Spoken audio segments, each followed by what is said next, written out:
station. That's 98.3 The Life FM on YouTube. You can find this show live on YouTube, live on 98.3 FM, and live on live stream on Facebook on my personal page and our business page.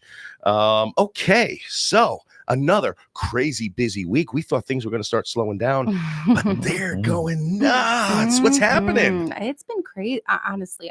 I attempted to give myself the day off on Monday to spend time with my kids. I ended up working from 10 a.m. until midnight. Wow. Yeah. Outside of just basic mom care tasks, I was just work. And it's a good problem to have. I'm not complaining, but it has been crazy. 10 a.m. to midnight, so working part-time, huh? Yeah. How about Sly? You were telling us about some crazy late night phone calls you're getting. Absolutely. It's been really, really, really busy the last couple of weeks. It seems like the floodgates have opened and, buyers are getting their offers accepted more. I don't know if that's a product of more listings. We'll see in the market minute here. But it's definitely picked up. Yeah, when you're going to be surprised, this market minute, the inventory is climbing. More to choose from. Yeah. So I think some of these buyers that have had a hard time getting their offers accepted, I'm going to talk about that again, actually, and just really encourage people. If you were one of those people that, put in, 10 offers on houses and got beat out by cash or whatever, it's time to go. Yeah. I'm seeing, FHA's getting accepted, VA's getting accepted. It is what it is. Let's go. Yeah, absolutely. So, we just had a few this weekend go. We saw a VA acceptance. We saw an FHA acceptance. And then get this. We had a finance offer beat out a cash offer. Hey, if the financing is strong, why not? And that's kind smart of seller, probably. That, back in the day, you'd say, well, you just never know what's going to happen to the loan, but right now it's pretty much once that loan gets started, as long as it was properly underwritten to begin with the, the automated underwriting, there's really very little that can go wrong in that, unless, a really crazy appraisal comes in. But these were numbers that, made sense within the appraisal because we're not seeing those crazy $30,000, $40,000, $50,000 over asking offers coming in anymore. Yeah. Wow. At least not on, I got to be careful, on premium product. Yes. Yeah. If everybody wants it, yes. 30, 40, 50, maybe even 80,000 over asking. Yeah. But on the stuff that's just kind of middle of the road, nice homes, and decent move-in condition, nothing terribly wrong, but nothing terribly, knock your socks off great. We're not seeing the crazy wars in the trenches anymore. Yeah, definitely. Okay. So you had an open house this weekend, didn't you, Kristen? I did. Yeah. What was the turnout like? It was comparable to most of the open houses that I've done over the year, to be honest with you. I didn't notice like a crazy influx of people. It wasn't super slow. It was pretty much exactly what I expected, even compared to busier parts of the season earlier in the spring. I feel like I've only ever really seen so much of a turnout with open houses, but that's okay. You only need one buyer. Yeah, that's true. And, there's that myth we kind of address periodically on this show. Mm-hmm. How many homes are really sold at the open house? Nationally, the data shows only about 2% of homes get sold on the open house, but it's a good opportunity for exposure. Yeah. So even if there's not a direct sale, hey, maybe Aunt Gertrude's driving around, sees a house. And she's not going to buy it, but she knows cousin Willie is looking. Hey, Willie, talk to your agent. I just saw a house you're going to love. Yeah. Exactly. So there is that, more to the market. So more eyes, more feet, more money. Well, and you never know which approach is going to be the one that reaches the right buyer. I do. Right. I always know which one. You have that gift. They call me Nostradicus. Oh, boy. Yeah, I've heard it all the time. They say it a lot. I just made it up. I'm in a weird energy this morning. No, that's fine. That's Go ahead. all right. I will say, I feel like I'm counting. just seeing a little bit of everything right now. Yeah. There's a listing that we're working on that we had, it was like 35 showings on over the weekend, where it was just, my phone was nonstop blowing up over this one property. Yep. And then there's another property that I'm working on that had very little activity. And honestly, there weren't a lot of discernible differences between those two properties. I mean, there wasn't a huge difference in price. They're different locations, but neither one, I think, is more like widely standout sought one after. more better than the other. And the marketing approach was the same. It was coming from the same office. It's just, so we're seeing a little bit of everything right now. Yeah. And I think it was you, Sly, that predicted this. You said, I think we're going to see a powerhouse summer. Yeah. And that's what we're seeing right now. Right. Right. As we'll talk about, rates starting to trickle down a little bit again. I mean, I know we keep teeter-tottering. One week it's up, the next week it's down. We'll talk about it in the mortgage update, but this is becoming normal, right? Like people know that, rates may never get to 3%. So, I think we're starting to see a little bit of that where all those people that were like, oh, we're going to wait for the rates to go down. Well, what if they don't go down as far as we think they will? We've Yeah. talked about that quite a bit, but Mhm. it's gangbusters right now. Yep. So That's great exactly time. the conversation I was having with someone earlier today, actually, Mhm. where this person, they work in the same field as us, and they were talking about how they like to refer to these rates as like temporary. Um, and I had said, I don't really like doing that anymore right now, to be honest with you. My approach really is more so to talk about like, what if they don't? What if this is our norm and you wait the next 3 years and nothing changes? That's 3 years of equity you lost out on. That's Right. 3 years of making your home your own. That's 3 years of not having to deal with rent. That's Throwing 3 away years, rent. Yeah. It's 3 years of certainty Right. that you're missing out on, hoping that it goes down. And what if it never Right. does? And if it does, great, you can Right. refinance, So Absolutely. Yeah. And I mean, I have a friend that's really in a pickle right now. His landlord, he's been renting for years at the same place, wonderful tenants, awesome landlord. But she just told him that she recently came down with cancer and Oh, no. she needs him out in 60 days so that her daughter can move closer to her, stay in the home. And so they are scrambling to find a single family home. They have kids, they have dogs. Yeah. There's nothing out there. Yeah, it's It tough. is so brutal right now. So he's really trying to figure out what the heck to do. But yeah, I mean, if you own your own home, you don't have to worry about that. Or you don't have to worry about a landlord saying, "Hey, I know I could get, $1,800 for my rent and you're only paying 15. Mhm. You either got to pay more or Get out. get out." Yeah. So, yeah, just something that, you don't even think about that could happen, but kind of happens a lot, it sounds like. Yeah. Well, this is a perfect segue into leading us into finding out, what's really happening in our market in Northwest Lake County. So here we go. Stay on top of the market with Dick Barr's Market Minute. Dick Barr's Market Minute. Okay, welcome back for another installment of Dick Barr's Market Minute here on Unlocking Lake County on 98.3 The Life FM, downtown Round Lake Beach. Let's start with Northwest Lake County, where we're sitting on 186 active properties. That's a big jump. That's a jump of about 18% over last week. Wow. 38 new listings this week, which is dropped from last week where there were 61. So we have a climbing inventory with less new homes on the market. So you know what that means? Homes are starting to sit longer. 47 homes went under contract this past week, down from 56 the prior week. 173 homes have gone under contract this month compared to the 117 last month. Days on the market average for the area, still pretty decent, 21 days on market with a 0.8 month supply of inventory. That's ticking up. That was about 0.3 just a couple of weeks ago. Lowest priced home sold, $58,000 with a high price sold of $1.2 million. Highest property still on the market is $4.9 million, but the median for the area is $354,000. Now on over to Antioch, the farthest northwest corner of Lake County, where 39 homes are sitting active on the market. They regained the top spot this week. Wow. 4 new listings this week, huge drop from last week where there was 10. 6 properties under contract the past week, slightly down from 7 the prior. 35 homes have gone under contract in the past 30 days, double the prior 30, where there was 18. 23 days on market is the market average with a 1.1 month supply of inventory. Lowest price home sold was $150,000 with a $1.19 million high. $2.5 million is the highest active property and a $385,000 median price sold. Now on over to Volo, Fox Lake in Ingleside, where they're sitting on 29 active properties on the market. Only 3 new listings this week compared to 6 the prior. 2 properties under contract this week, same as the prior week where there was 2. 12 homes have gone under contract in the past 30 days. That's the lowest in the area, slightly up from the prior 30 days where there was only 10.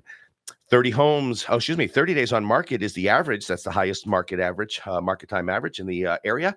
But sitting on almost a 2-month supply of inventory. That is the highest in the area. Wow. 155,000 was the low price, 830 was the high, 1.7 million is the highest active, and 347,000 is the median sales price.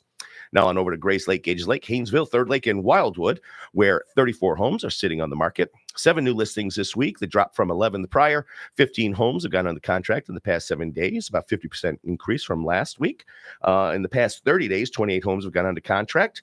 And that is about 10 more than last 30 days.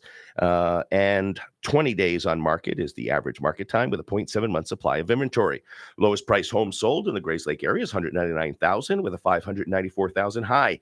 We have a $977,000 is the highest active price, but the median sales price is $327,000. Now on over to Gurnee, Wadsworth, Old Mill Creek, where they're sitting on 35 active homes right now. 9 new listings this week, about the same as last week. 11 homes under contract the past 7 days, slightly down from the 16 the prior. 28 homes under contract in the past 30 days. About double the prior week, where it was prior month, where it was 15. Days on market average in the Gurnee area is 22 days with a 0.6 month supply of inventory. Lowest home sold, 238,000 with a high of 1.2 million, and highest active in the Gurnee market, 4.9 million. Median price in the Gurnee area, 428,250. Now on over to our backyard of Lindenhurst and Lake Villa, where we are sitting on 31 active properties right now. 9 new listings this week compared to 15 the prior week. 11 homes have gone under contract in the past 7 days, slightly down from the 13 in the prior. And 28 homes have gone under contract in the past 30 days, slight bump up from the 24 the prior 30 days. And days on market average, still very reasonable at 19 days with a 0.7 month supply of inventory. Lowest home sold, 110,000 with a high of 1.07 million. 4.5 million is the highest active, and 377,000 is the median sales price. Now to finish it up with the Round Lake area, where they're sitting on 18 active properties, that's the lowest inventory in the area. 6 new listings this week compared to 8 the prior. Only 2 homes have gone under contract in the past 7 days in 60073, and that's slightly down from, that's significantly down from the 8 the prior week. 36 homes have gone under contract in the past 30 days. That's the highest in the area, and that's up from 26 in the prior month. Days on market average is a mere 2 weeks and a half a month supply of inventory. That's the lowest month supply of inventory in the entire region. Lowest home sold, 58,000. Highest, 645,000. And the highest active, just under $500,000 with a 300,000 median price tag. Any surprises? Surprises, no, but I do find it really interesting just listening to you talk about the lowest and the highest properties. I mean, I think the lowest number I heard there was 44,000, and the highest number I heard was 4.5 million. Yeah, that's a big jump. It's so interesting that in Welcome to Lake County. our area, there really is something for everybody, an opportunity for everyone, as long as you're looking in the right spot. I think that's really cool. Mhm. You know, we talk a lot about, affordable housing and ways that we could do it. The best way we can add affordable housing is to develop more residential property. When we have inventory, prices drop. But due to a lot of different barriers, government barriers, costs to, impact fees, permit fees, all these things that get tacked on, and now the state adding all kinds of requirements, homes now have to have EV car chargers put into their garages and so on and so forth. And there's new sprinkler requirements in the county. All these things add up to more costs. More costs means less development. Less development means less housing available. Less housing available means higher prices. But we're really lucky here in the northwest corner of the county, because we not only do we have, just like you pointed out, the expensive stock, we also have the affordable stock, but the areas are so nice. Yeah. It's like you come here, it's beautiful neighborhoods, beautiful retail areas, great shopping. I think my Google was listening to me. I don't know how see? they're They're always listening. Oh, he's being critical right now. Yeah. Listen in. Yep. Shut up, whatever you are. It's not, I think it's the okay. I'm not going to say, because it'll trigger other people's phones. Yeah. Yes. But it is cool, though. I mean, you go into different neighborhoods, especially like around the lake. You go into Fox Lake, and in those neighborhoods, you'll see some of those properties from the lows and the highs, like the affordable and the luxury, next to each other. All Yeah. in one They're neighborhood, getting yeah. the same neighborhood amenities as each other. Partying Right. at the same barbecues usually. Exactly. Going to the same chain, having, Yeah. exactly. It's so cool. That reminds me, and we really have to do it. Kristen, you talked about wanting to do a lakefront episode. I have many times. We got to do it. I think it's so relevant to our area. Ball's in your court. You got it. Produce it. Put together a show. Get some maybe lake landowners, people who want to live on the lake but don't, and maybe they live on channels, or maybe they live in communities where they have lake rights and get to use docks. Let's bring them all in. Let's have a great conversation I'm on about it. how they do it. Perfect. Absolutely. Okay. Excellent. Speaking of high costs, were you going to say something, Sly? No, that sounds like a fun episode. Yeah. Speaking of high costs, we were going to do our spotlight today about property taxes, and I talk about them so much because I hate them so much. Yeah. But I'm gonna pivot and shift in this episode because we just experienced something on a closing we had yesterday for a listing client of ours. Mm-hmm. And this is important information. Everyone kind of really needs to hear this and needs to know, because the potential for downside is huge and expensive. Mm-hmm. There's no objective standard for how to leave your house, what condition to leave your house in when you sell it and leave it. Mm-hmm. Now, the literal definition is broom swept condition. Mm-hmm. But okay, what does that mean? Yeah. Kristen, what does broom swept condition mean to you and to your clients? What do you envision when you hear that?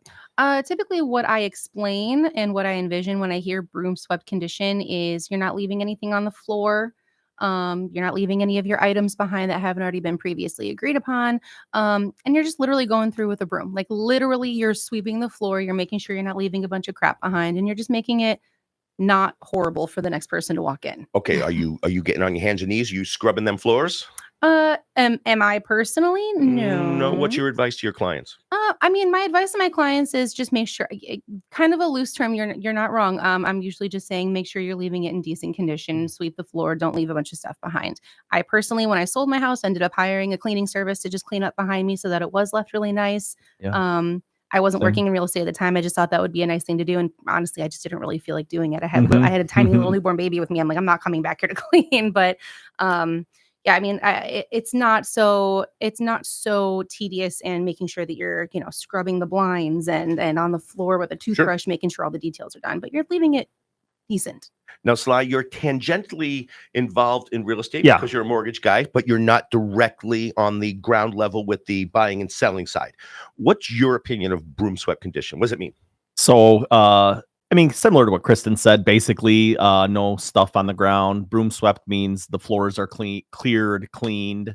There's not junk, garbage in the house left, nothing behind. So like when we sold our house in 2015, I did the same thing. We hired a cleaning crew to come in and like, listen, I wanted, like, we were buying a short sale where they're, they were a divorce situation, the house we were moving into, and it wasn't left that way. Probably because, financially they couldn't afford a cleaning crew or whatever. And they left a lot of junk, and it was a headache for me. Now we went through with it, but we probably could have raised the stink at the closing and said, hey, you still got a bunch of crap in the basement. You still have, 3 old satellite dishes under the deck that now I have to get rid of. So I treat others as I would want to be treated. So if I'm leaving a property, I would clean it. Yeah, for sure. Okay, interesting. Yeah, so I don't usually recommend the cleaning of it, but obviously the broom swept. Yeah, personal property, broom swept, and that's like you said, get rid of all your small appliances, make sure all your dishes are out, your silverware's out, all that stuff. Preferably, all of the garbage will have already been delivered and picked up by Waste Management, but sometimes it's not possible. If you're looking at a Monday, depends on the day. Your pickup's Wednesday, and that's typically acceptable. Under certain circumstances, typically acceptable, even though some buyer could make a stink about it, and you might have an obligation to order a special pickup, but that doesn't usually happen. But what our experience is, minor discrepancy on broom swept is forgivable and forgiven. Just like you said, Sly, you were in a situation, it wasn't best, but you're like, we can deal with it, right? But the more stuff left behind, now the buyer's starting to get angry, right? Because they're like, I'm just about to spend a lot of money on a house that I want to start moving in 10 seconds after I get that key. But now there's an obstacle in the way. That can't happen anymore. So the more they find, now it starts getting dangerous, and now it starts getting expensive for the seller, because a buyer can easily overlook some simple stuff, But when they start tallying it on, now they start looking for stuff. Oh yeah. Yeah. And the more they look, the more they find. And the more they find, the more expensive it can get. We were just in a situation where my sellers were trying to get out. They were very stressed out. They didn't have a lot of time to get out. They both work. They have kids. They have busy schedules, but they were rushing. They were just trying to, get it out on time, and they left some stuff behind. And it was when I first got the text from the buyer's agent doing the walkthrough, it was like, oh, they left this there. I'm like, okay, well, fine. We'll deal with that. Yeah. But then like 2 minutes later, they left this there. And then the third thing was like, oh, here they left this. After the fifth one, I'm like, why don't you just wait?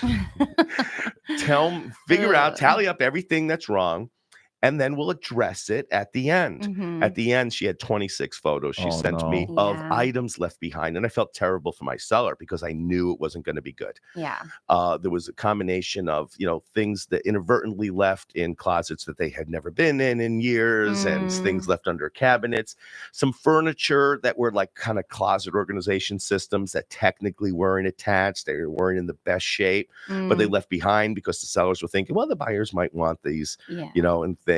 But the reality is it's not attached. Buyer has no obligation to do it. But here's where it went bad. They tallied so many things that they started finding things they didn't really have a right to go after, and things that existed prior to the contract. Like what? Specifically, I don't want to get into specifics, but they found something that what turns out was wrong, and would have showed up on the inspection, but the inspector never called it out. So they lost their opportunity to address it. Yeah. But now they have this situation where they're looking for mistakes. And they found this, and now they have the leverage because technically at this point, because the house is not delivered and broom swept, that's a breach of contract. Yeah. Technically, you could void or cancel. I'm not sure the legal side of that. But there's an effect to say we don't have to close. And now they have all the leverage, and they were able to get the sellers to budge on the issue that should have come up at inspection, and they didn't raise an inspection. So sellers unfortunately wound up costing the seller quite a bit of money in that situation. Wow. So important and I know you can't always take your time in this market because you don't always have the time. Yeah. But do your best. You'll be grateful that you did. Take your time. Always do final walkthroughs to make sure that you've got everything, because you might be leaving behind family heirlooms, photos, irreplaceable things that will get thrown out if it's left behind. And by all means, invite your realtor in. Yeah. Invite us in if you're not sure that it's being left in a condition that it has already been mutually agreed upon. Invite us in and have us give you our opinion. And sometimes that's not feasible because they're getting out the last day, right? But we should be showing up and saying, okay, no, come on, get that out of here, type of thing. Sure. Yeah. So have you ever gone behind, like, cleaned up after a seller to like make sure that it's? I have to. Yeah, I swept up at my last closing because it was not ready to close that day. I was sweeping up. I had a situation where my seller, this was 10 years ago, my seller insisted he was not going to remove the couch from the basement because it didn't fit anymore, because after the couch was there before the basement was finished. Oh my gosh. And it no longer fit. He goes, I'm not taking it out of there. I'm like, you have to. I'm not taking it out. I'm like, okay. So I showed up with my Sawzall. Oh my gosh. And I literally cut the couch into 3 sections and dragged it up piece by piece. That's so funny. I didn't even end up telling the sellers that I swept. I just did it and didn't say anything and just let it all go smoothly. Well, I had a client that purchased a home where a seller passed away, and the estate, didn't want to do anything. They're like, we're leaving everything. You have to take it all. As is, where is. Yeah. And so he was aware of that, but he went in there and he found tens of thousands of dollars of collectible video games, comic books, all kinds of cool stuff that had the family gone in there and even just peeked around. Because he said, get whatever you want out. But once we close, like, that's it. Like, there's no more coming back and saying, oh, I want that box of, comic books Right. and literally tens of thousands of dollars worth of memorabilia and comic books and video games and computer games. And he's showing me on Wow. eBay. He's like, he's bringing stuff to me and he's showing me on eBay. He's like, can you believe this? It was an original, Pac-Man video game or whatever for a Neat. computer. But because it was in the original packaging and never opened, I mean, it was worth like a couple $100. Sure, yeah. So beware. Have you ever seen a buyer walk because of the lack of cleanliness? Yep. Yeah. Wow. Yep. That's unfortunate. Imagine Wow. how avoidable.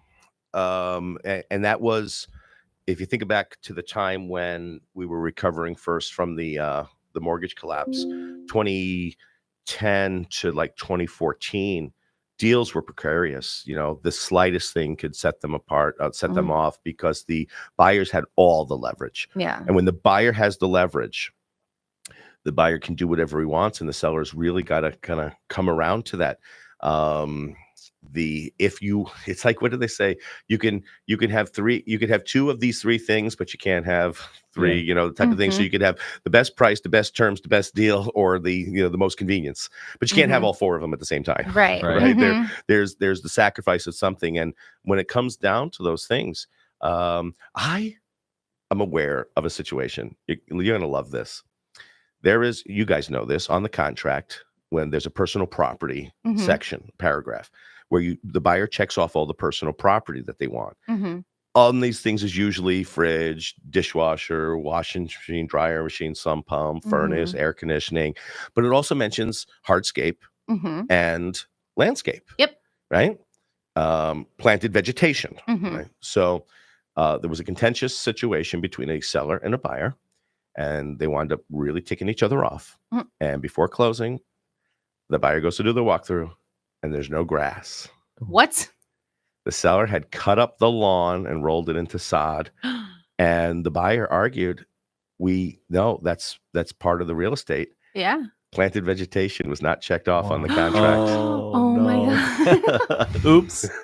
Wow. I mean, you assumed that would just stay, but I could see. Yeah. Wow. Oh my goodness. Could you imagine? I can. Did you slide you're this is probably, you're Gen X, so do you remember the Richard Pryor movie Moving? I think it was called Moving. I don't think I saw that one. Okay. It was a hilarious scene when Richard Pryor and his family, they're looking at this house, and they see this house, and there was the guy who's owned the house showing it to him. And he was being like kind of sarcastic and weird throughout the show. And he like, hey, you see that? You see that window? You like that window? And Richard Pryor's like, yeah, I like that window. And the guy would say, hey, it's not included. And then he would laugh, ha, ha, ha, ha, and he go, you like those stairs? Yeah, I love those stairs. It's not included. And then sure enough, on moving day, he goes in, the stairs are gone, the windows are gone, there's no floors. Yeah. Oh my gosh. Wow. It's funny from the lending side, because I'm on the finance side of it. Right. And my job is to get the loan done, get it clear to close, get the package there. So I'm very I'm not involved in that part of it, but it's always the same thing where, I know it's closing day, and all of a sudden I get a call and it's like, hey, would it be okay if we had a $1,500 closing cost credit to the deal? And it's like, well, yeah, just, send over the paperwork. We'll update our system. But that's how, I know that something happened at the inspection or the final walkthrough. The final walkthrough. Yeah. It's like, that's how they tell me normally, or they, sneak it into the prorations or whatever. Right. But, that's always how, we get because they don't want to tell us, oh, there's something wrong. Oh, I mean, I've had clients that have gone to their final walkthrough and the basement's full of water, and obviously you're not closing that day. They have to fix that, but smaller issues like garbage left behind, a hole in the wall from the movers or whatever. Yeah. That's how we find out normally is. When do you mind if we throw in a closing cost credit last minute? Yeah, sure. No problem. When I bought my very first home, and it was a townhouse, we were doing our final walkthrough. Everything looked good. We did not think to check the balcony. And after we had a relatively new agent at the time. So, I mean, they didn't suggest looking either, and it was fine, whatever. But then we went to go move in, and we opened the blinds to step out onto the balcony, just be like, here's our place. And it had, every inch of the balcony was filled with dead plants and big, heavy pots, dead plants just all over the place. And I'm like, What do we do about? I guess we don't do anything about it. This is ours now. Right. After Okay. closing. Yep. Yeah. That's it. Yep. That's it. That's exactly what it was. The walkthrough is your chance to object. Now, that's another big point. I'm surprised how many agents schedule their walkthroughs 1 or 2 or 3 days before closing. I've never done that. And I kind of learned that from an early age. My dad, I remember when we sold our house, I was 10. The rest of my family went to the new house, and my dad spent the night in the house, and I stayed back with him, and we spent the night sleeping on the floor with pillows and a blanket. And he told me, because you don't know what's going to happen. We own this house until tomorrow, so we're going to make sure that everything's good, and nothing's going to screw it up. So because of that, I kind of learned you do the walkthrough in the morning of, because anything can happen from last night to tonight. And then, like, a lot of times, because we use obviously lock boxes, agents will say, "Can I take the keys from the lockbox to closing?" Well, sure, if you look at it the day of, but not if you look at the day before, because what if I need to get in there?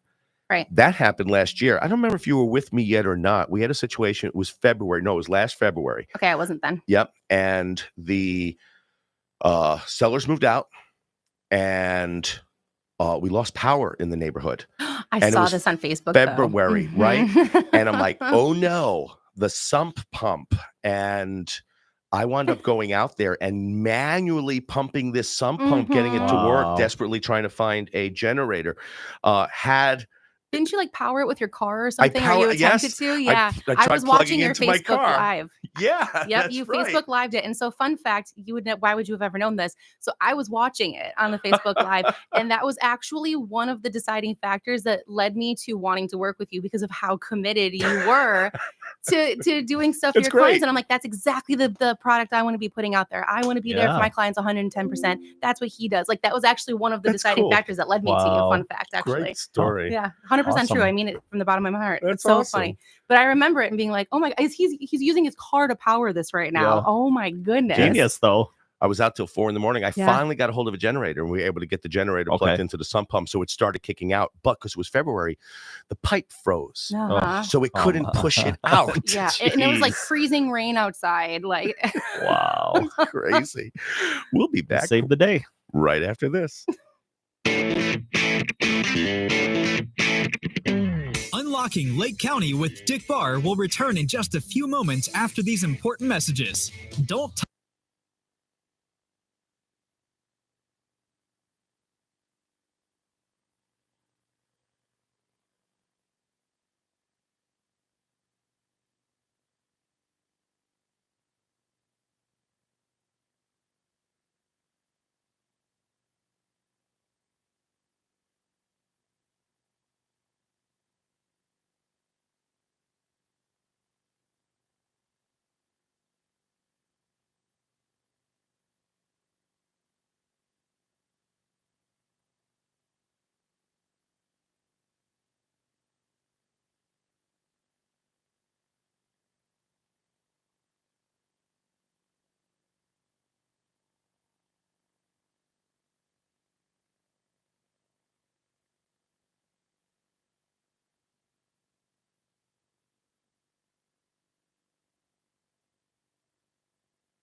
Welcome back to Unlocking Lake County with your host, Dick Barr.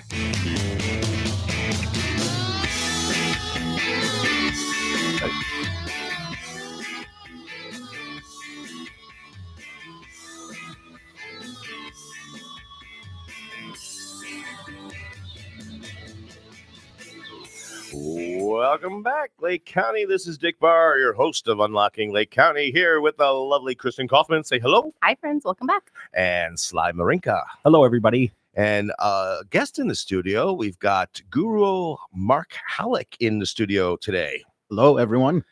And at the 1 o'clock hour, we're going to have a nice in-depth interview with Mark. Mark's an expert martial artist and trains in a martial art that I haven't heard of. I'm not familiar with. So we're going to learn all about it in self-defense and how to keep yourself safe and how to keep your community safe too. And one of the coolest things he told me before the show is it's not about hurting anyone. It's about avoiding conflict. That's the number one thing that he's going to talk about. So looking forward to that. But before we get there, we've got a little bit of a show to get going. And as you know, every week we have Sly Marinka, so nice to join us here. And he's going to talk about what's going on in today's mortgage world. So give it over to Sly. Here is the Mortgage Minute with Sly Marinka and Cross Country Mortgage on Unlocking Lake County with Dick Barr. Hello, everybody, and welcome back to our show. So this week, we're kind of waiting to see what's going to happen tomorrow and Friday. There are some big news numbers coming out in the next 2 days. Tomorrow is the Consumer Price Index number that will be released. And on Friday will be the Producer Price Index number, so CPI and PPI, and those are the government. Those are the government's gauge on inflation. So 2 out of the last 3 months, the numbers came in a little bit lower than was anticipated, and so we've started to see a little bit of a rally in the bond markets, bringing mortgage rates down just a little bit. So the current national average for the 30-year fixed mortgage is 6.99%. So just under that 7% mark. Nice. Last week we were at 7.13%. The current 10-year treasury yield is at 4.29. Last week we were in the 4.50. So rates have come down a touch, a small amount, not that meaningful, like crazy amount that we're looking for. But I do think that if there are big misses in the CPI number and the PPI number coming out in the next couple of days, that's going to really start to move things in the right directions rate-wise. So we'll have to keep an eye on that tomorrow. If inflation is cooling, that's going to give the Fed that much more ammo to say, all right, now we could start looking at lowering rates, which they haven't said yet. They keep saying we're waiting for inflation to cool more, and these are the numbers that tell us that. Sly, where's the smart money betting right now? One day it's one way, one day it's the other.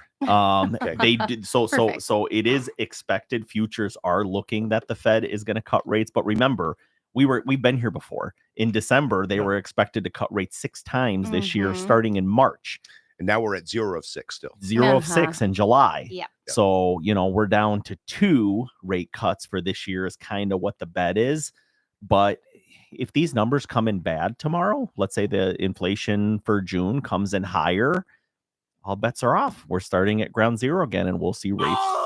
We'll see rates trickle back up a little bit. So is this information sitting in this super secret confidential envelope already, and they know it, like in trading places where they're sitting on the Orange Grove commodity I think supply? So. I mean, I think and they're just so. waiting to release it, right? So they know it.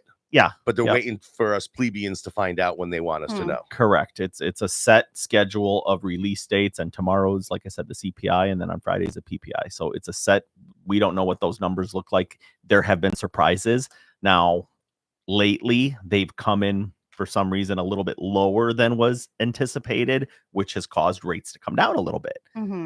So I don't know if that has to do with, the election cycle. If I don't know. There's a lot of conspiracy theories out there that these numbers are manipulated, and Well, it's I hard. mean- It's hard not to believe it sometimes. When they have the receipts showing that, Yeah. what was the jobs numbers were reduced by what, almost a million count in the past year? Insane. Yes, definitely. Yeah, So all so- these numbers that come out where they sell the headlines and jobs are so great, and then the next month they revise the previous month down by 80%. Right. Oh, we had 250,000 Yeah. new jobs this month. Right. Oh, And- last month we're adjusting down 400 million. Right. And I don't know if you guys have seen the trend on social media lately about the reorder on the Walmart app. You guys see that yet? No. So like the Walmart app, if you're buying like your groceries and things from Walmart Mhm. on the app, you can go back in your history and hit the reorder button and it'll reorder all of the items and it goes back 4 years. So I've seen people on TikTok where they'll go and, all right, I bought this order. Here's my order in 2020. And it was $126.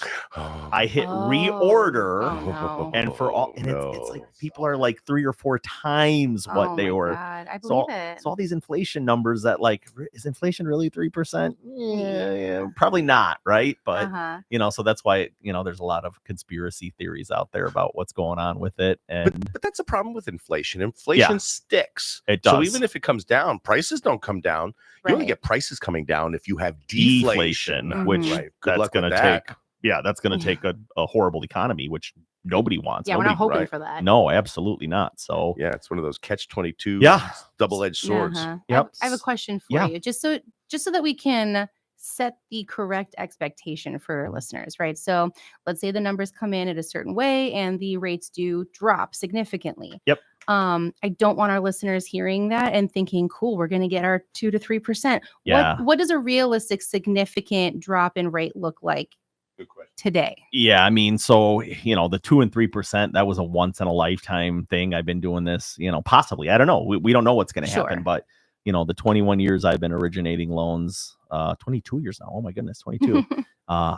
We've never seen anything like that. Mhm. A meaningful drop in rates in normal times is 50 basis points. 100 is crazy. So if it goes from 7 till 6 Okay. in a 30-day window, that's a big drop in rates. Okay. So Um, right now you said the average is 699. 699. So Yeah. if we woke up and it all of a sudden was 599, Yeah. that's crazy. That That's doesn't significant. happen. That Usually. means if Yeah. that happens, Something. you immediately Uh-huh. go get a loan and you build a fallout shelter in your Yeah. basement. Yeah, 'Cause that means the nukes it's are Cool. coming. very rare it goes. So it'll like what we'll probably see is let's say inflation comes in lower than it's expected. The bond market will rally and we'll maybe see an eighth of a point, a quarter of a point better in rates. So hopefully next week by the time I'm here, the national average is 6.82 or whatever, Okay. and then it kind of slowly starts to trickle Mhm. down as the news keeps being digested. Right, because if inflation all of a sudden next month rears its ugly head again, and the number goes crazy, guess what? Rates are going to tick back up. It doesn't happen as fast as some think it will. Right. Now there and are how significant a small point of a number can be. right. Yeah. I mean, and you're thinking like whole economy, everybody. Right. I mean, you're talking trillions of dollars, being affected here. So it typically doesn't move that quick. Now, can it? Yeah, absolutely. If something catastrophic happens, and like when COVID hit, like I remember, like within a week period, the rates dropped 1.5 points, Wow. and then 3 weeks later they dropped another point. I mean, it was just, but that was COVID, right? Yeah. So, unless something like that happens again, Mhm. it typically doesn't move as quickly as that. So, Okay. And another important point that Mhm. you can confirm for me, Sly, is that typically the mortgage rates are already predicting what's going to happen tomorrow. correct. And any changes won't necessarily change mortgage rates. Only what the smart people will predict will happen 6 months from now is Correct. what will change mortgage rates today. Absolutely. So yeah, when the Fed cuts the rates, they're not cutting mortgage rates. They're cutting the overnight money rate that banks borrow from each other at, or from the Fed at, I should say. And then they're, the prime rate, which is what your home equity line, your credit cards are tied to. That's the rates that they affect.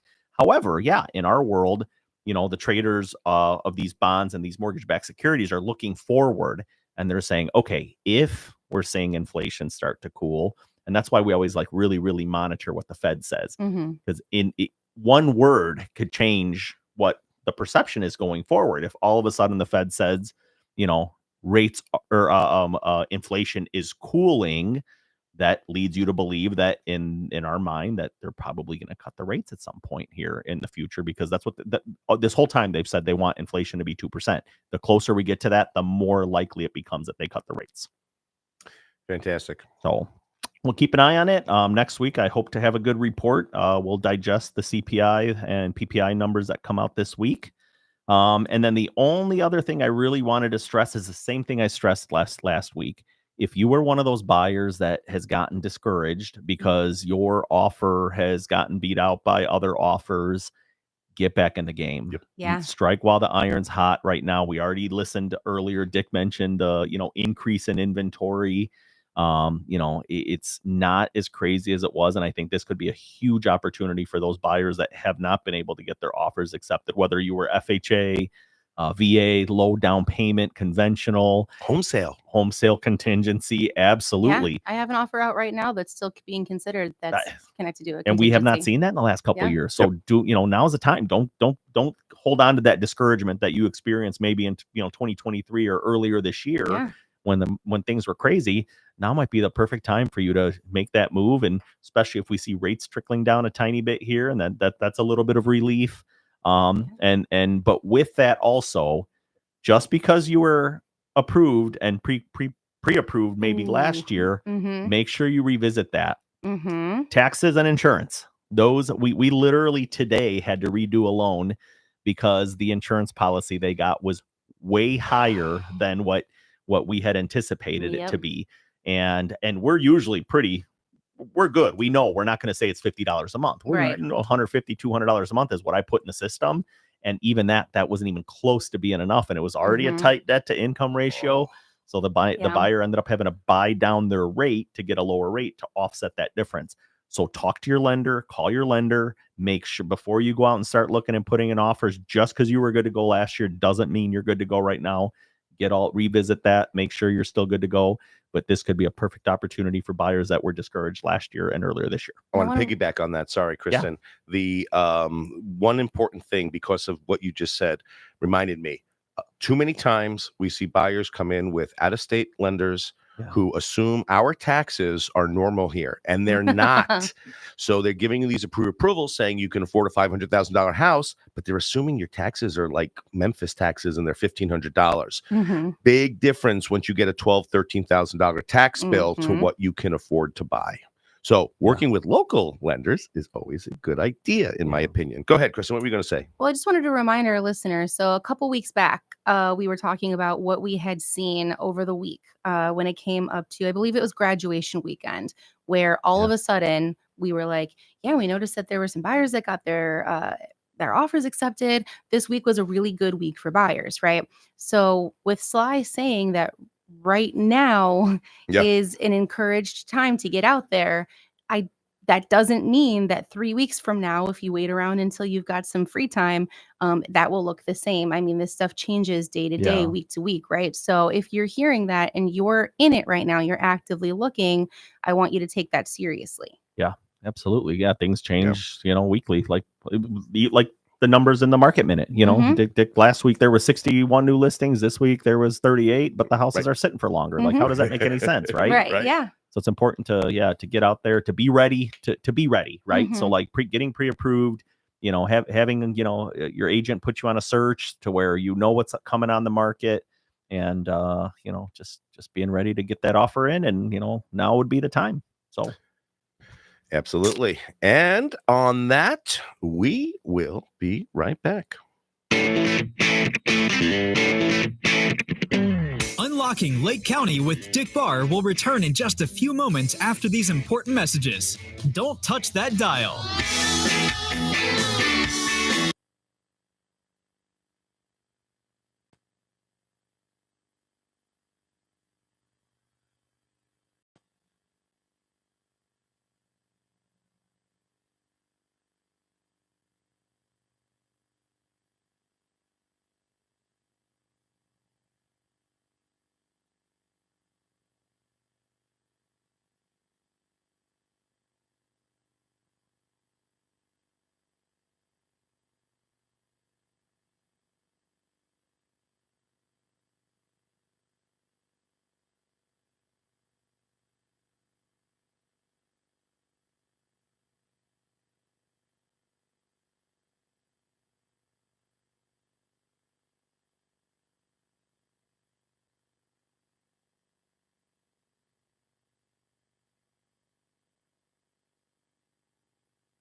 Welcome back to Unlocking Lake County with your host, Dick Barr.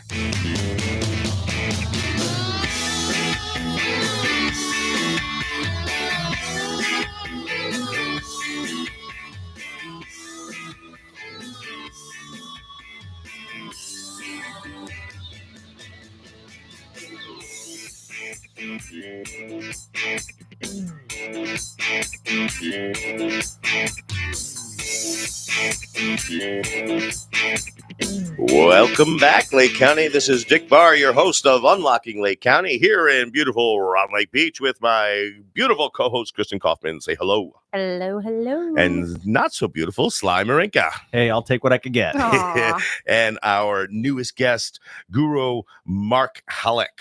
Hello.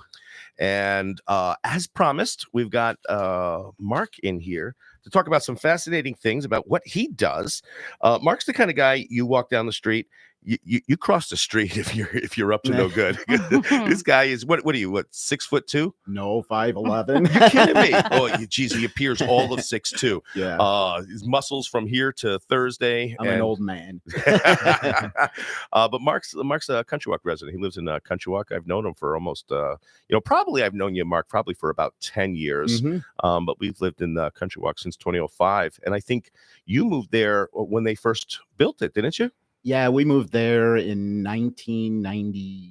It wasn't when it was first built, but okay. Close, like 98, I think we moved in. And if you were telling me that when you first got married, you lived in this neighborhood here by the studio. Yeah, just a couple blocks down the street.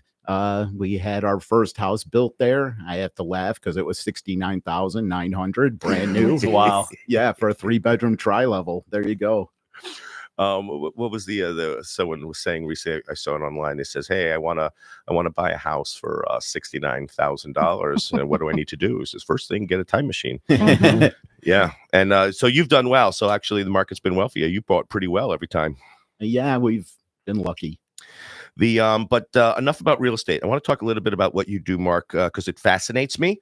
I've seen your online stuff. I've seen your videos for a long time. One day I'm going to ask you about that hammer system because that looks pretty darn cool. But tell us what is a guru and what do you do? And let's start there. Well, a guru just means teacher in Filipino. People call me Sifu, which is Chinese teacher. Sensei, it's all just means teacher. Sensei is the same thing. Yeah. Okay. Yeah, it's all just different I realized languages, that. the same thing. Yeah, it just means teacher. You'll never hear me call myself a master. I will never call myself a master. I'm still learning. Martial arts is a lifelong journey and it never ends. And that's really what keeps me going throughout this whole thing. When did you start? So you've got I believe you have a studio in Libertyville, right? Yes. What's it called? North Shore Academy of Martial Arts. And is it a specific concentration or discipline, or do you have multiple disciplines there? My school has multiple disciplines. The main art that we teach is called Jeet Kune Do, or the Way of the Intercepting Fist. And it was invented by Bruce Lee. Oh, Fun. My instructor, Guru Dan Asano, was Bruce Lee's top student and best friend. So all the information I get is straight from the source. So like in my school, we'll teach what Bruce Lee taught from 64 to 72. And then it expands, like Guru Dan. Bruce Lee didn't want it to just be one set thing. It was supposed to keep evolving with the time. And that's what Guru Asano did. As the time went on, we added Thai boxing. We put Filipino martial arts. We've done Indonesian silat. Brazilian jiu-jitsu is now a part of it. So we evolve with the times. And that's what I really love about this system. So your typical student, is it young people, old people, middle-aged? I start them at 3 years old. Wow. Yeah, and my oldest student is 77. Really? Wow. Cool. Yep. You're never too old. And that's the beauty of this art. It tailors to you. You don't tailor to the art, meaning this. If you go, let's say, to Taekwondo, it's a kicking art. you have to be flexible and you have to be able to kick. Well, as you get older, your flexibility decreases, and kicking is a high maintenance art, meaning if you don't really keep up on it, you lose it fast. Where here, you come into my school and say, oh, I have a bad back or I have a bad knee. We have many different ways for you to do the same techniques with your limitations and not conforming to what we do. Does that make sense? Well, it Yeah, makes complete absolutely. sense. It's like anytime I go to do something, like especially after not being worked out in a while, I'm like, bend down and touch your toes. Well, how about my knees? Yeah, right. I mean, I've had kids in walkers. We have kids with CP. I have Wow. even adults with autism. I have an adult in the kickboxing who has Down syndrome. So I love helping everyone, but these people really touch my heart. When the one kid in the walker, he could only use one hand, and we came up with a whole system for him. And when he got his black belt, Oh, every person in the entire place was crying. I Wow. believe it. Even us. It was just unbelievable. And that's what martial arts is about. It's not about hurting people and beating people up and being the toughest guy in the room. No, it's about being the best person in the room, having integrity, having Mhm. self-esteem, Yeah. helping people, teaching people. That's what martial arts is, at least to me. That's beautiful. And that makes a lot of sense too. So I've mentioned it several times in the past. I have an autistic daughter, and the idea of getting her on a team sport just seems like a joke at this exact moment. That's just not something she would be super interested in doing. And I've had in the different autism parenting spheres that I'm in, I've seen a lot of suggestions of doing something like martial arts, karate, taekwondo, because it's individual sport that teaches your self discipline. Exactly. And I could totally see that being really meaningful to people in that community. That's what's great about martial arts. Team sports, football, baseball, soccer, usually the best kids play Mhm. and the other kids are on the bench. In martial arts, you're not competing against anyone but yourself. Mhm. We never compare Joey to Johnny. If we know Joey is doing the absolute best he can, but he might not be as good as Johnny, Joey still moves on because we know he is doing his best. That's beautiful. Yeah. What do you think when people who come to your studio and train, are they there to learn how to better defend themselves, to be better people, to be better in better health? Are they doing it for exercise? What do you think the majority of people coming in are doing it for? The majority of adults come in for health and to lose weight and to get in shape. And the self-defense part is just icing on the cake, if you will. Kids, parents bring them in all the time. We're very big into character development. That's the main thing for our youth program. Hard work, good grades, being a good person. We do job lists that they have to do once a month. I made my bed, I cleaned my room, I brushed my teeth, I said I love you. Things Aw. like that. We work really close. They bring in the report cards and we give stars for A's and B's and things like that. That's And so cool. if a child's it's funny. A martial artist wears many hats. I'm a doctor, I'm a therapist, I'm a teacher, I'm a psychologist, and I have no training in any of those. Cool. So you're ready to be a real estate agent. Yeah. You'd be Yeah. a great realtor. Yeah. But parents bring their kids to us all the time with troubles, and we do our best to talk to the child. If in extreme cases, we'll take their belt away, and that's devastating to a Oh. kid, and that we make them earn it back. Yeah. And the parents have to be in, telling us how the child's doing and stuff like that. We might just take a stripe, or we might just talk to them and say, hey, this is your warning. But the kids, it's funny, they won't listen to their parents, but when we speak, it's like, oh my God, Sensei Mark, Sensei Alex, Sensei Jeff said this, Mhm. so I'm glad we can help like that. Did your kids get involved into martial arts growing up? Yes. Brandon got his black belt. Lexi made it to like green belt, I think, and then she started getting girly. And I think she wanted to do something, and one of the instructors wouldn't let her, so she stopped and whatever. But I still made her do stuff at home, like before she could date, she had to slap me around a little bit, and things like that. So, What is Lexi doing now? I haven't seen her in a while. oh, Lexi, she's working at the Lake County Coroner's Office. Oh, wow. Oh, Yeah, cool. they're all listening right now. So shout out to them and Lexi. The coroner's office. What is she doing there? She's answering the phones and helping people and assisting wherever she's needed. Is she doing anything with pathology at all? I'm not sure. I think she assists sometimes.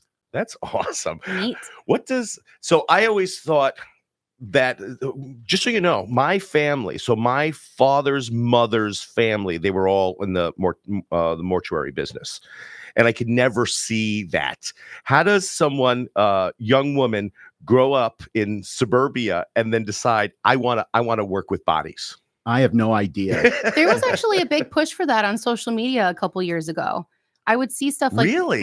Yeah, Oh, wow, there was that's fascinating. Yeah, there was stuff all over, specifically TikTok, and I would sometimes see it trickle into Facebook as well. But there were a lot of videos of people who worked in that field that were like, "Listen, there is a huge gap of young women working in this field. There are all these scholarship programs. There's a lot of opportunity here for you to be able to get in and get a lot of the schooling paid for. Please come join our field." And a lot of young women did end up responding to that. Yeah. It was a really successful campaign. I give them a ton of credit because I don't have the stomach for it. I can't. Sure. It's like my wife once showed me her. She stubbed her toe. I couldn't look at it. I said, Oh, "Wrap no. it before you show that to me." Wow. So I give her a lot of credit. Me I mean, too. what a huge, and what a great career path too. So Yep. and nice working for the government. That's a great bit. That's a great gig. Okay, let's go back to your Mark. There's someone I like. His name is Jordan Peterson. He's a psychoanalyst. He's Canadian, and he talks a lot about kind of biology and the structure of our genes and from where they come from. And one of the things that he says is that we should be capable of being dangerous, not act on it, but be capable of being dangerous. So my question for you, because you believe in self-defense as an art form, what do you think about that? Should we be capable of danger in order to protect ourselves, or is there something else at play? Can we actually define danger real quick? What would you characterize as danger or dangerous, and then go into what you think about that? I think the way Jordan Peterson stakes it is you have the potential to harm, Okay. but choose not to. Okay. So it's kind of like King Solomon. I can do this, but I won't. Okay. What are your thoughts on that? Well, let's go back to caveman days when we were the providers and, we had to provide for the families and things like that. We have two parts of our brain. We have a reptilian brain and we have our logical brain. So Sly's the reptile, and Yeah. Just So kidding. your reptilian Picking on me brain, today. yeah, controls all the No one else here. things that you do automatically. Your heart beating, your breathing, your blinking, your reflexes, your flinch, your fight, flight, or freeze. That's all reptilian. So, oh, interesting. and then your logical brain looks at what the reptilian brain says and thinks about it and says, okay, is this logical? Is this really a threat, or is this not a threat? And that's where your brain assesses all this in like nanoseconds. It's unbelievable. So when it comes to should you be dangerous, I think we should all have some sort of self-defense skill. It doesn't mean you have to be a black belt. It doesn't mean you have to take years of self-defense or classes. It just means that you're aware, you see what's going on, and God forbid, I talk about, I don't like to fight and I will try to get out of it at any cost. You are not a coward. Every guy, oh, I'm going to look bad in front of my peers. You're not going to look bad. You actually look like a bigger person. 100%. So let's start with that right there. But let's say I'm with my wife and my kids and something goes on and I can't just run away. I have to do something to protect my family. So you need, I believe, to have some sort of skill in that moment. Uh, Everyone is a VIP. VIPs hire bodyguards to protect them. Well, we are VIPs to somebody. You're a VIP to your mother, your father, your wife, your husband, your kids, your dog. Someone is expecting you to come home tonight. And that's your goal. You are coming home tonight no matter what. And that kind of has to be your mindset. And if you think about that, and there's codes we talk about: white, yellow, orange, red. Code white is you're oblivious to what's going on around you. And I'll give you a good example of that. You get in your car and you talk on your phone, and before you know it, you're at your destination and you didn't even realize, oh, I'm here already. Yeah. That's code white. You do not want to be in code white. That's what victims or predators look for in victims. You want to be in code yellow. Yellow just means I'm alert, my head's up, I'm looking around, I see what's going on, and I go about my day. And that's really how you want to live your life. You don't have to be paranoid and worried. I don't go to the city. I don't go to places where I think bad things can happen. I just purposely avoid it. And I don't hang out with people who like violence. If you hang out with someone who just likes getting into fights on the weekends and this and that, get new friends, because that's not what you want. That's great advice. And as you probably are aware, in real estate, women in real estate have a very challenging issue. They're expected to go meet strangers at houses, show them a loan without people in. Yeah. And I've always, for that reason, I've always been somewhat an advocate for women realtors to carry, concealed carry, because I even saw Bill Maher talk about how he thinks his opinion on guns have changed because they're the leverager. They give someone who doesn't have the physical strength the leverage. But what you teach, Mark, and what you do also provides leverage. I actually have taught a bunch of realtor self-defense classes. And that's my big thing. As a woman, you have to show people this house. You set up an appointment with a couple and you're waiting, and the guy shows up by himself and says, oh, my wife couldn't make it today. I'll send her pictures. Let's go in. And really, you have to do it. I mean, I tell them right then and there to call someone and let them know what's going on. Maybe try to get another realtor to come by, or at least call someone and say, hey, this guy, I'm going in a house by myself. Then what I also tell them is let them lead the way. Let's say you're going to show them the master bedroom. Well, I don't walk in first and then they come in behind me so they can shut the door. You lead them in first, and you always kind of hang out by the door. So in case you have to make a speedy exit, you can. When you get to the house, before you show, look around and find out where the doors are and things like that. Maybe unlock it just so you have the opportunity if you have to dash out the back or whatever, and look around what you could use as an improvised weapon. Because you can use anything as a weapon. And here's my number one self-defense tip. Always go for the eyes. Always the eyes. Person can't see. They can't fight. You get a speck of dust in your eye. You can't see. Your eyes watering. That was Bruce Lee's number one technique, an eye jab. It's illegal in UFC and everywhere because it's very lethal. So someone can grab you. You can have your eyes closed. You'll always know where someone's eyes are. Every human has two eyes and they're all in the same place. So stick your finger in. I don't want to, get graphic or anything, but trust me, poke them in the eye and run. Kicking them in the groin doesn't always work. Guys know how to defend their private areas. And, I'm not just going to stand with my legs spread saying, hey, lady, kick me in the nuts. So, so I do teach a lot of that. And I think they have a challenging position sometimes. And as far as carrying, I mean, I have my conceal too, but I don't know if I'd have them. I like little things like, it sounds cliche, but pepper spray. And bear spray is even better than pepper spray.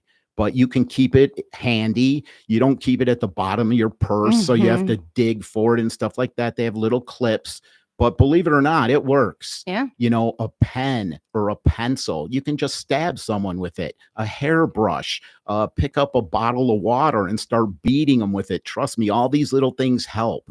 And, that's what you want to do. And, I talk about pepper spray a lot, but one word of advice, if it's windy, don't spray it at someone. Yeah. What I actually teach, and you and realtors too, I teach you to conceal it in your hand and spray it in your hand and then touch their face. That's all you have to do. Yeah. That's all you, and don't touch yourself afterwards, but just spray it in your hand. They don't see it, and just wipe their face with it and run.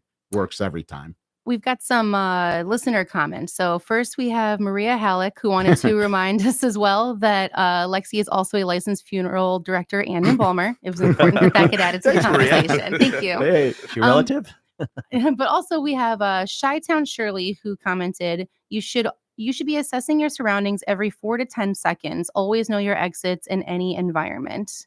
Do you agree with that? Absolutely. Like when I teach people, let's say you're walking out of Walmart. When you walk out of the store, take 3 or 4 seconds to look around. When you pulled in the store, you parked next to a Nissan Sentra. And now when you walk out, there's a white panel van running next to your car with 2 guys sitting in it. Yep. You might think twice about just going to your car.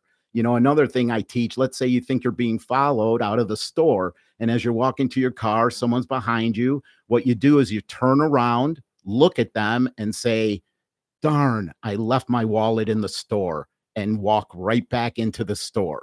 That's how now you've identified them, you've seen them, and you told them you have no money. I teach guys in bars, hey, what are you looking at? Well, if you say nothing, that starts a fight. And if you say you, that starts a fight. But if you say, hey, aren't you Stephen Edwards from Maine East High School?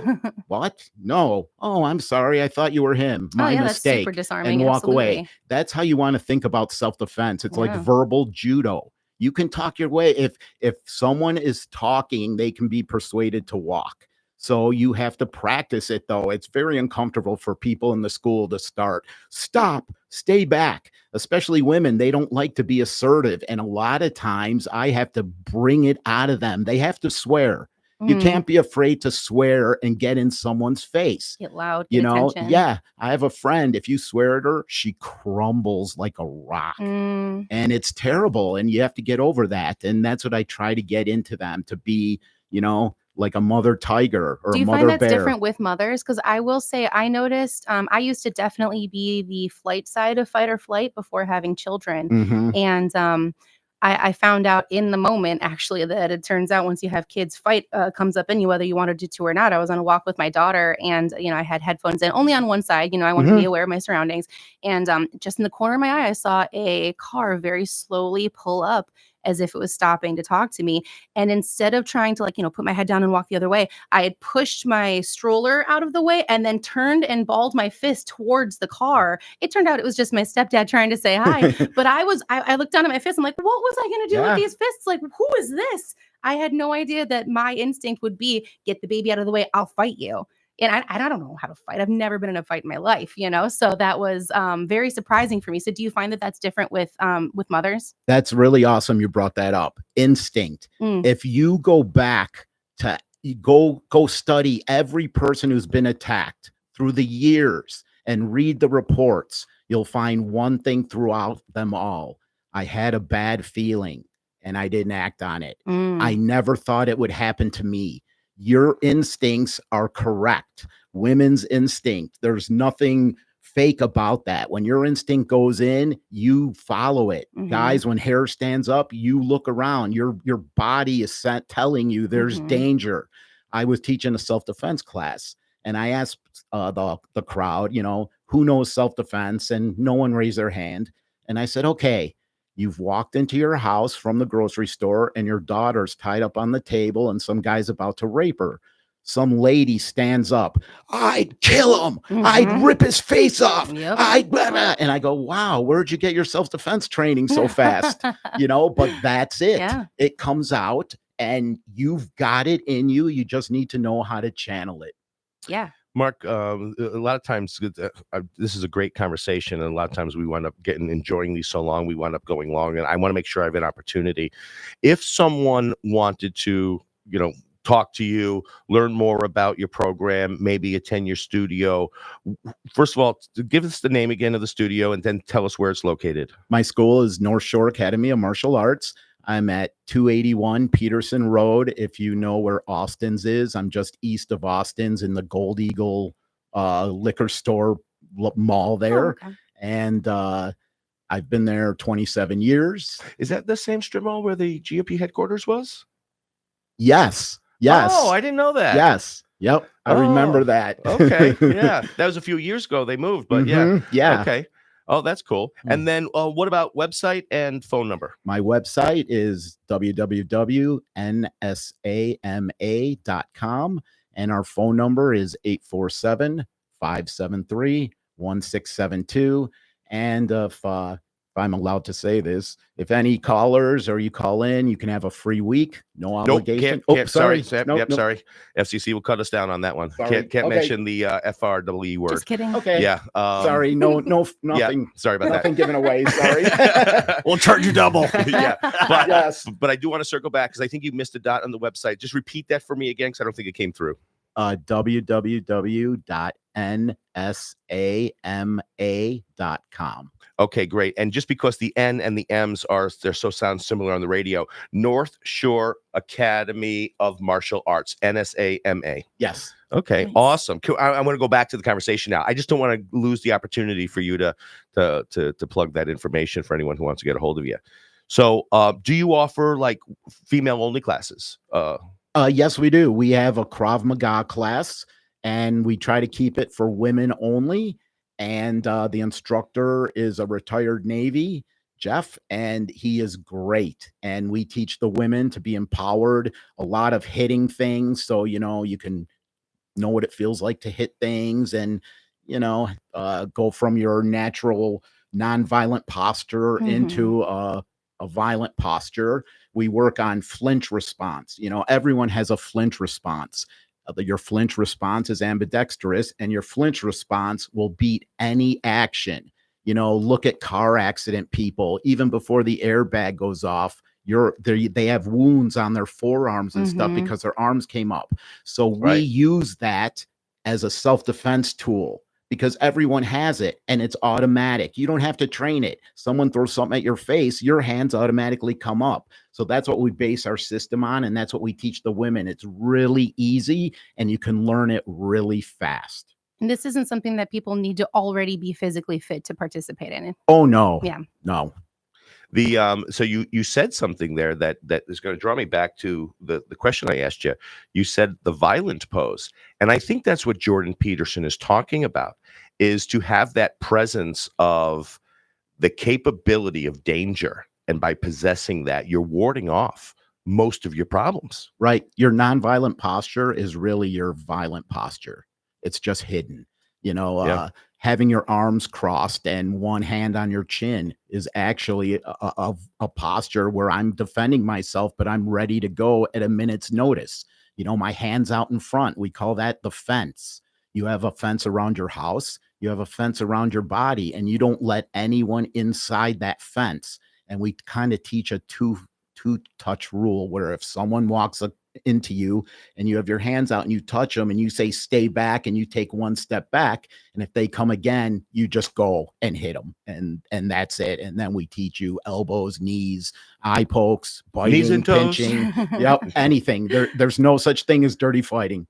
So that brings me to something I'm very interested in. I've seen your hammer system, your hammer defense system, and I'm thinking that's what that's about, right? Yeah. My thing on that was not everyone has a gun. Not everyone has martial art weapons, but every house has a hammer. And to use that in self-defense you don't need any training. Everyone knows how to swing a hammer. Yeah. And you hit someone with a hammer one time. I don't care where it is, on their hand, their foot, their head. Yeah. They won't be doing anything again. And it's sometimes in the news in the last year, you've heard a few people attacked with hammers, And I'm like, wow, They're watching your video. yeah, I have 4 videos on how to do it. But in my videos, it's all on you being attacked with a knife. Because let's make a legal claimer right now. Hitting someone with a hammer is illegal and you will go to jail. It's only life or death. Yeah. And that's the thing. People, oh, I like bar fighting or whatever. You get into a bar fight over a drink or someone spilled something on you and you punch them in the face. They fall, hit their head on the end of the bar. They die. And now you're in prison for 30, 40 years. It's not worth it. Yeah. So, oh yeah. It's funny. When I was back in the summer of 2020, when the riots were happening in Kenosha, we were going up there. Me, my friend Chris Schoenberger, who's the owner of Barbecue Productions and Station 51, and then another friend Ed Lieberman. We were going up there every day during the day, and we were cleaning up the streets. We were boarding up houses, boarding up churches, and then leaving, by dark. Dark's when all the excitement was happening. And this was before the Rittenhouse situation.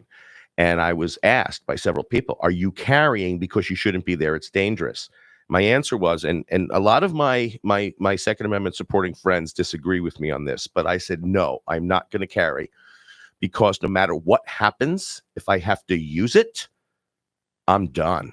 Yeah. And sure enough, later that same night, you saw what happened to Kyle. And whether you think he was good, bad, I don't care. That's not what this conversation is about. He used his weapon, and then the next 18 months of his life was changed. His life was changed forever.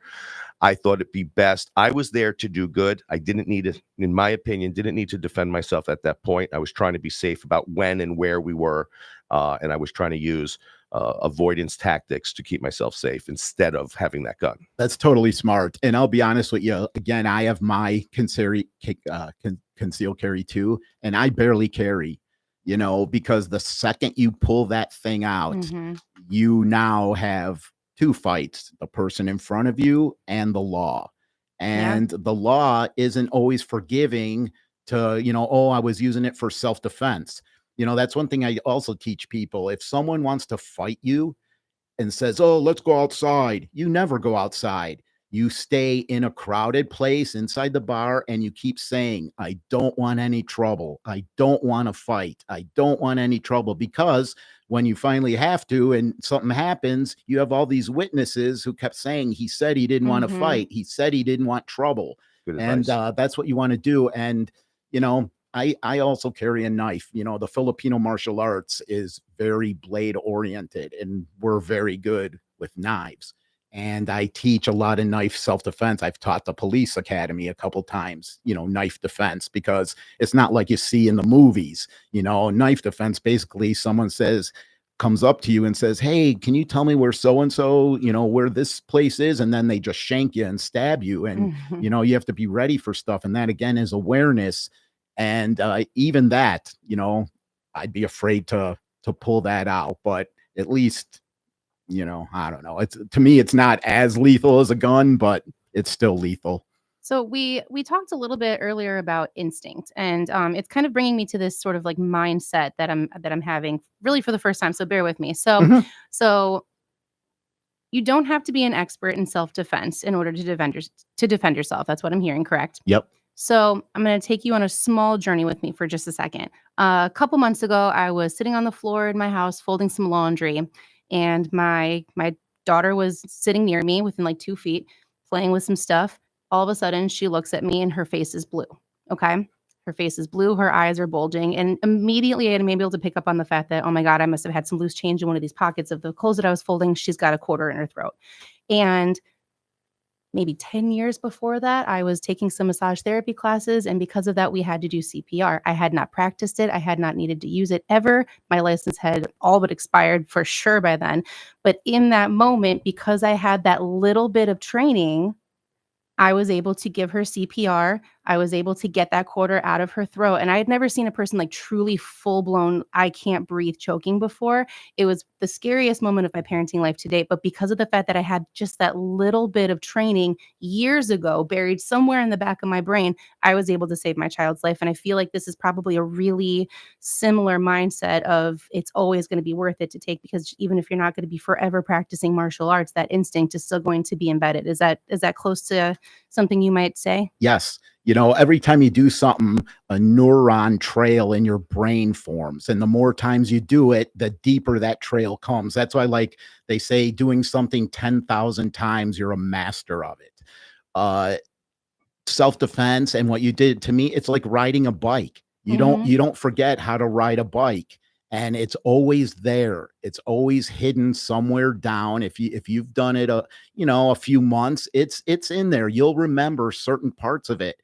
And I laugh at people, oh, I always have my gun. I always have this. I say, well, do you have it in the shower? do you have it when you sleep? Do you know what I mean? Do you have it? No, you don't. But my martial arts is with me 24/7, 7 days a week, 365 days a year, no matter what. I'm going to start showering with my hammer. Yeah, That's right. I'm going to get some carpenter pants on the way home and just walk around with the hammer from here on out. Oh my God, It's your funny. wives are going to think you're crazy. It's funny. I go to the store like Harbor Freight and I look at the different hammers and go, oh, this one's cool. Yeah. Mark, I can't thank you enough. Thanks for sticking around. I know we promised you'd be out by 1:30.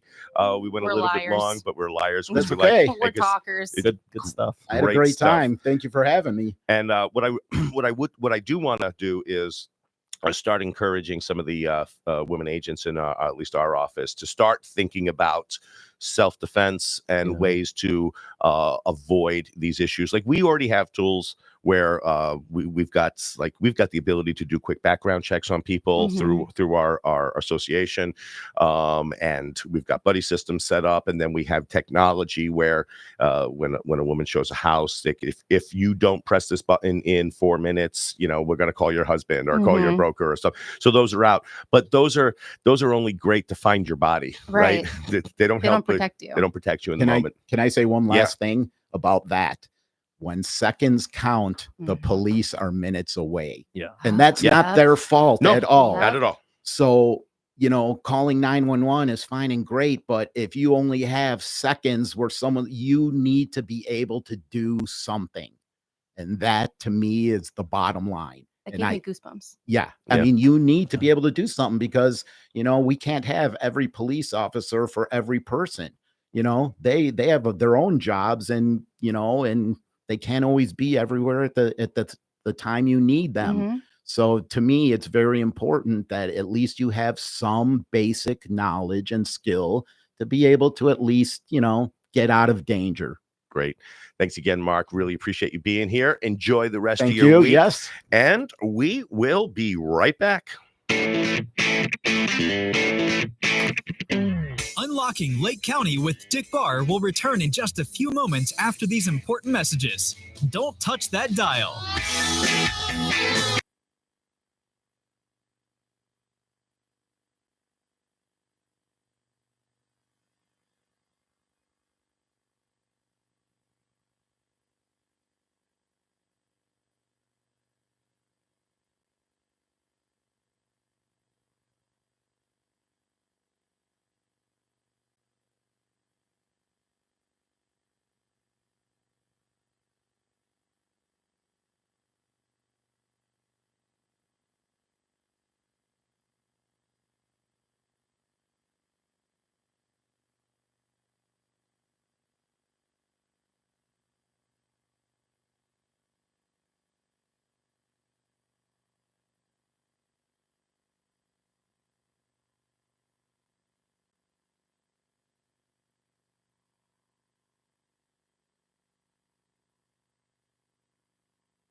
your host, Dick Barr.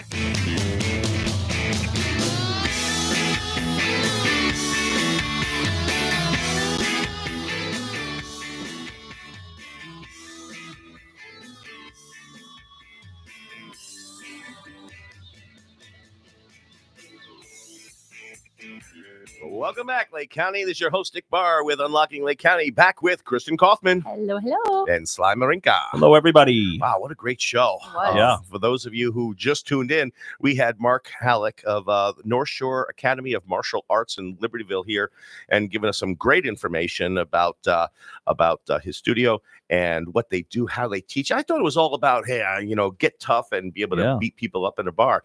But Mark's whole point was, no, get tough and ward off the danger. Mm-hmm. Yeah, don't get involved in danger, because that's when the real danger starts. Some great points, and especially as it relates to our office has got, what, we've got 1, 2, 3, 4, 5 women realtors in our office. Yeah. Right. And it's a woman-dominated industry, isn't it? it is 60%, Yeah. 60% of a real estate bro. And we've had some tragedies, not locally, No. Nationally. There's been some really bad situations. Yeah. But go out, get educated, get strong, and learn how to defend yourself or ward off potential attacks. So anyway, our spotlight today was going to be about property taxes. And we decided to talk about kind of final walkthroughs and kind of broom swept condition stuff. But I want to talk about property taxes because a lot of people, when their tax bill comes out, they get mad and like, oh, we're gonna challenge this, we're gonna fight this. But you can't. Mm-hmm. You can't fight your tax bill. You can only fight your tax assessment. Mm-hmm. And tax assessment notices start coming out next month in August. And so all the tax assessors throughout all the townships are going to start evaluating the value of your homes. And keep in mind, our homes have been appreciating very rapidly. Mm-hmm. We're going up about anywhere between 8 and 20% a year in some cases over the past 3, maybe 4 years. And because of that, the way the law works is your assessed value is based on a 3-year trailing average of your home's value. So the last tax bill came out was going back 3 years, averaging out. So each year for the next at least 3 years, because there's been 3 more years of significant increases, your property assessments are going to increase. So the time to debate them or appeal them is coming up. So when those blue cards come out from the tax assessor, you're going to get it in the mail. It's a blue piece of paper. It's going to say what your home's worth according to the assessor. You've got, I believe, 21 days after that assessment comes out to file an appeal, and you can do that online on the Lake County website. If you could just Google Lake County, Illinois property tax appeal, you could easily find it and get that information. There are some attorneys who can help you file those appeals, and soon we'll have one of those attorneys in our studio who's going to talk about that, and probably have him in towards the end of August because that's going to be the prime time for everyone to make those appeals. But you can also do it on your own. You don't need an attorney to file these appeals for you. The process is relatively simple. Sly was telling us about some situations with what was it? New construction over by you. You guys got beat up. What happened over there? Yeah, so there was D.R. Horton was in there building homes for a while. Then Ryan Holmes came in and built a bunch of new homes, and we're learning that they were not exactly accurate in telling new home buyers what their taxes potentially would be. We have a lot of neighbors, that we're friendly with and that we talk with in our neighborhood that built homes, and most of them were told somewhere between $10,000 and $12,000 to expect. So about $1,000 a month on the high end to expect for their annual, their monthly tax bill, annual $12,000 a year tax bill. And they are nearly double that in many cases. So we have a lot of people that were just kind of misled by. Is there any accountability for that? They don't have anything in writing. It was just, hey, this is what we think the taxes are going to be. And the builder very well may have thought that. I'm not accusing them of doing it maliciously, but, now a couple years later, and it may have started that way the first year or the second year, but now a couple years later, when you're getting a $18,000, $20,000 tax bill, That's a big difference. Huge difference. And so this is important for our listeners to know. So taxes in Illinois are a simple, well, not anything but simple, but they're a formula. So you should not rely on what anyone tells you your taxes will be. Work on the formula. Formula is, get your graphing calculator out. It's basically your market value divided by 3 minus any exemptions you have. So like if you have a homeowner's exemption or a senior exemption or a disabled veterans exemption. So if you have a $300,000 house, it's worth on the market $300,000. Figure divide that by 3, that's $100,000. Now subtract your homeowner's exemption, that's $8,000. So now you're down to $92,000. And then if you have a senior exemption, that's another $6,000. Drop that down, you're at 80. Sorry, 6. Thank you. 87, right? 5. Oh, 6, right? So 6,000, right? It used to be 5,000, right? So 86,000. And then you times that number by whatever the tax rate is on your tax bill. And that's going to give you the best possible indication of what your taxes will be. Around here, you're going to see, anywhere from 8 to 14% of assessed value, adjusted assessed value. And so if your number is 86,000 at 10% tax rate, that's $8,600. So never rely on what someone tells you because they can't possibly know. Yeah. Even the treasurer and the assessors would tell you, we don't know what your tax bill will be. We only can tell you what your value is because then they divide all of the government expenses divided by all of the equalized assessed values. And that's how they come out to their rate. And that's the only time you could possibly know what your tax bill will be. And on our end, we regularly, so like there's a period where you can't pull a tax bill when the new tax bills are being put into because normally we could just go on the Lake County website, look at what the tax rate is, but there is a period where it times out every year. You can call them. You could call the Lake County Treasurer's office. They'll put you through to somebody and you could ask them, hey, this is the property I'm interested in buying in. We can't find the rate. What are the taxes on it? And they usually will be able to look that up and tell you. They're very friendly. Hey, Sly, give us a quick phone number if someone wants to get a hold of you. 847-722-1775. My website is ccmsly.com. And my email is sly@ccm.com. And Kristen? My phone number is 847-977-6751. Call or text. And then the best email to reach me at for work purposes would be ckaufman, KAUFMAN @dickbarr.com. I'm Dick Barr, your host of Unlocking Lake County. We'll see you next week. Thanks for joining us. That's a wrap on today's episode of Unlocking Lake County with Dick Barr. Thank you for joining us on this journey through the heart of our community, exploring the ins and outs of real estate and meeting the people who make Lake County truly remarkable. Remember, every property has a story, and every community member holds a key to unlocking our county's full potential. Don't miss out on discovering more hidden gems and expert insights. Make sure to tune in every Wednesday at 12 noon for another episode of Unlocking Lake County with Dick Barr. Until then, keep exploring, keep dreaming, and keep unlocking the possibilities that await you in Lake County. Thank you for listening, and see you next week.